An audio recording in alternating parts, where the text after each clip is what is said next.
On April 12, 1861, the United States of America entered the darkest period of its history.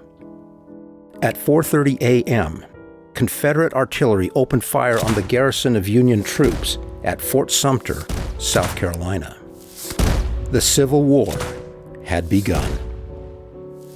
Though there was no death that day, the years that followed were filled with tragedy, suffering, and unprecedented death.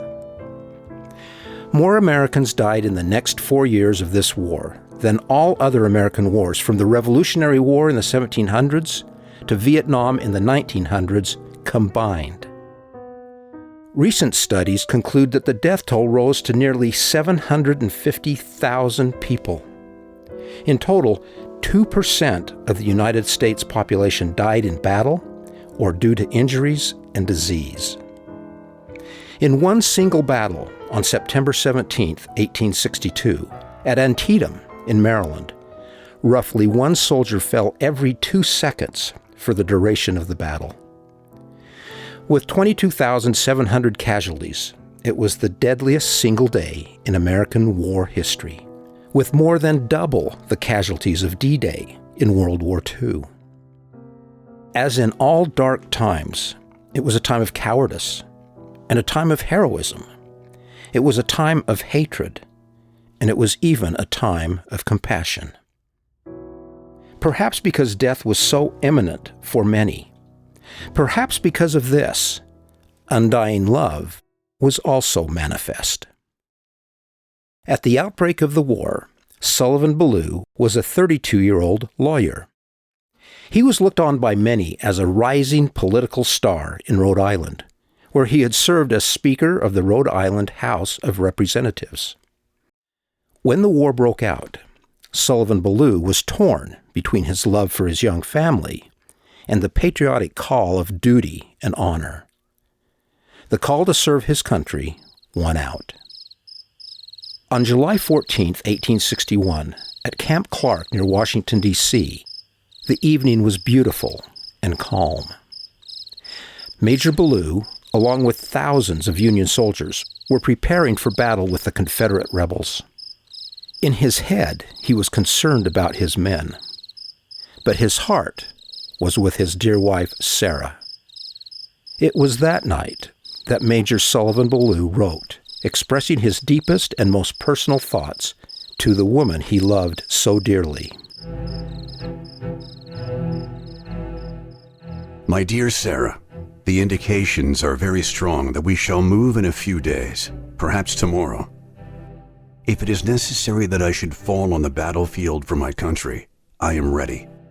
I have no misgiving about or lack of confidence in the cause in which I am engaged, and my courage does not halt or falter. I am willing, perfectly willing, to lay down all my joys in this life to help maintain this government and to pay that debt.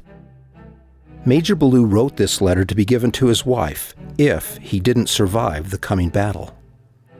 If anything happened to him, he did not want his dear wife to ever question his love for her. I cannot describe to you my feelings on this calm summer night. Sarah, my love for you is deathless. It seems to bind me to you with mighty cables that nothing but omnipotence could break.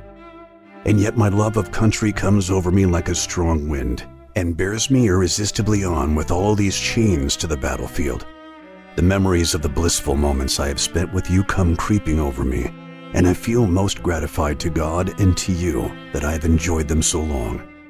I know, but few and small claims upon divine providence, but something whispers to me that I shall return to my loved ones unharmed. If I do not, my dear Sarah, never forget how much I love you. And when my last breath escapes me on the battlefield, it will whisper your name. Exactly 1 week after writing this letter, Major Bellew led the 2nd Rhode Island Infantry bravely into the first battle of Bull Run. It was the first major land battle of the war.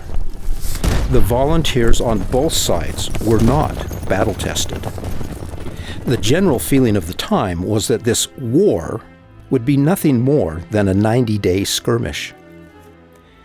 As the fighting intensified, it was clear that this was to be the beginning of a long, bloody struggle between warring ideals. The initial fighting was chaotic. There were no standard uniforms on this day. Amidst the confusion, many troops were actually killed by their own side.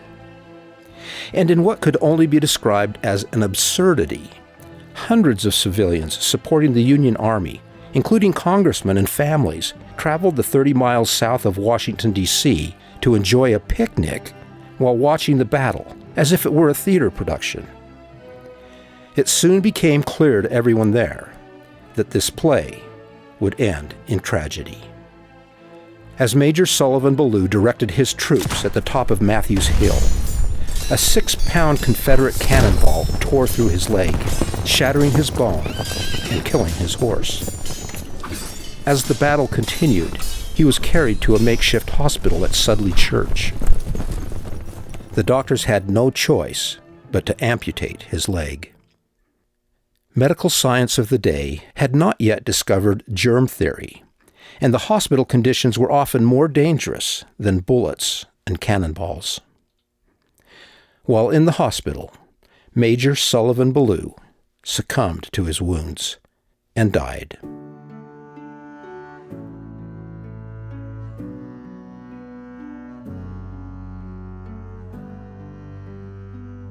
Days later, in her home in Rhode Island, Sarah Bellew opened the letter from her dear husband. But oh, Sarah, if the dead can come back to this earth and flit unseen around those they loved, I shall always be near you.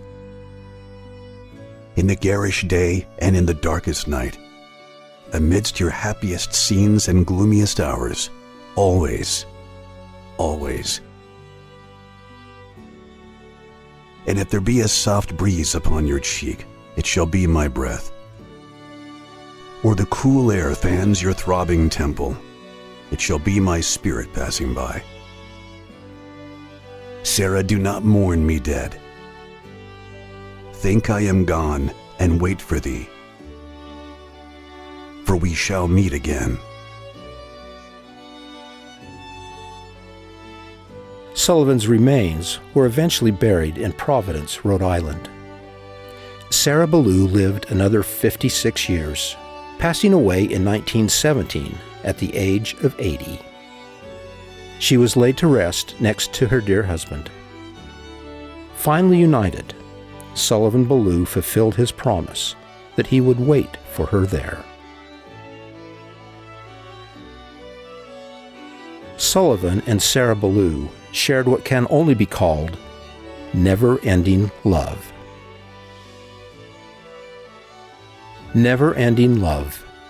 Find it, build it, and pass it on. From passiton.com. If you enjoyed this bite-sized podcast, subscribe and pass it on to a friend. Passiton.com, the podcast, is available wherever you listen to your podcasts.